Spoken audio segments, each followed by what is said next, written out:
You, John Fitzgerald Kennedy, do solemnly swear I, John Fitzgerald Kennedy, do solemnly swear that you will faithfully execute the office of President of the United States that I will faithfully execute the office of President of the United States and will, to the best of your ability, and will, to the best of my ability, preserve, protect, and defend the Constitution of the United States. preserve, protect, and defend the Constitution of the United States. So help you God. So help me God.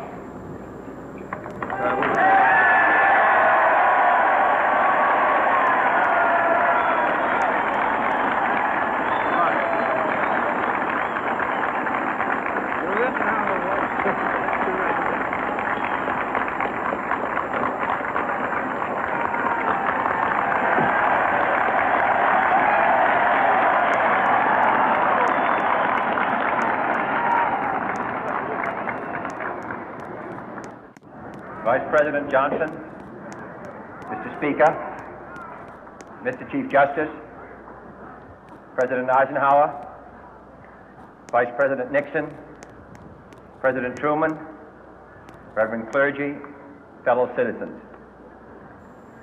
We observe today not a victory of party, but a celebration of freedom, symbolizing an end as well as a beginning, signifying renewal as well as change.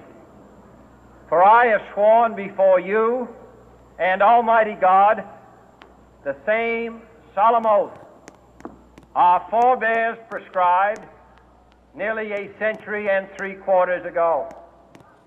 The world is very different now, for man holds in his mortal hands the power to abolish all forms of human poverty and all forms of human life.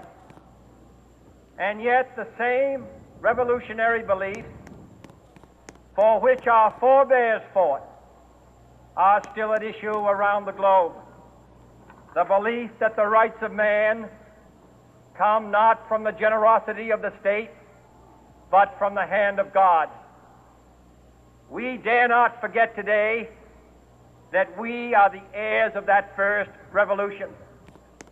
Let the word go forth from this time and place to friend and foe alike that the torch has been passed to a new generation of Americans born in this century, tempered by war, disciplined by a hard and bitter peace, proud of our ancient heritage, and unwilling to witness or permit the slow undoing of those human rights to which this nation has always been committed and to which we are committed today at home and around the world.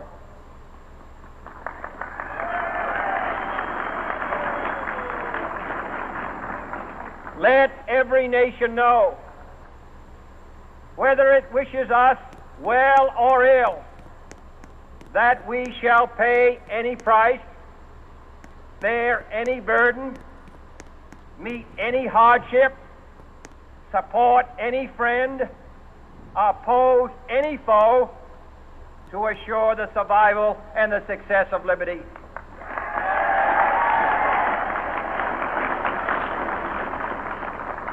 This much we pledge and more. To those old allies whose cultural and spiritual origins we share, we pledge the loyalty of faithful friends. United, there is little we cannot do in a host of cooperative ventures. Divided, there is little we can do, for we dare not meet a powerful challenge at odds and split asunder.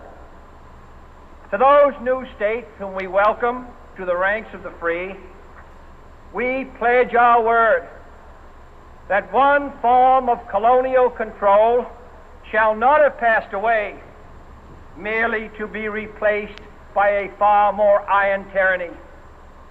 We shall not always expect to find them supporting our view, but we shall always hope to find them strongly supporting their own freedom, and to remember that in the past, those who foolishly sought power by riding the back of the tiger ended up inside.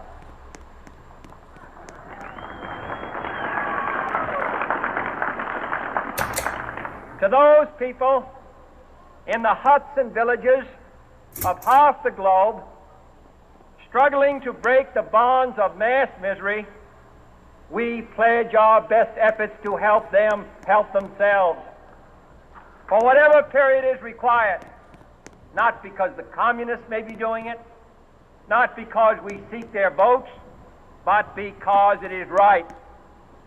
If a free society cannot help the many who are poor, it cannot save the few who are rich.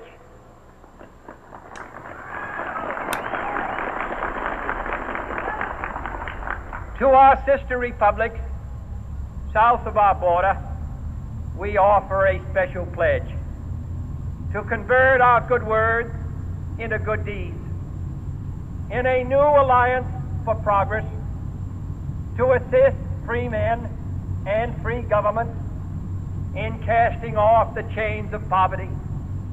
But this peaceful revolution of hope cannot become the prey of hostile powers. Let all our neighbors know that we shall join with them to oppose aggression or subversion anywhere in the Americas. And let every other power know that this hemisphere intends to remain the master of its own house.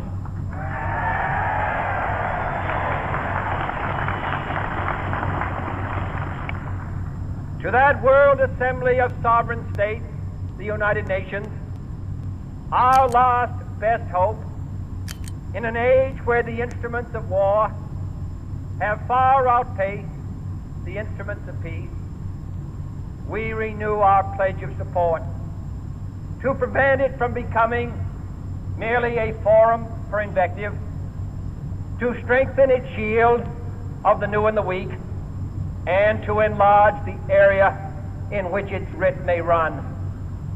Finally, to those nations who would make themselves our adversary, we offer not a pledge, but a request that both sides begin anew the quest for peace. Before the dark powers of destruction, unleashed by science, engulf all humanity in planned or accidental self-destruction, we dare not tempt them with weakness, for only when our arms are sufficient beyond doubt can we be certain beyond doubt that they will never be employed. But neither can two great and powerful groups of nations take comfort from our present course, both sides overburdened by the cost of modern weapons, both rightly alarmed by the steady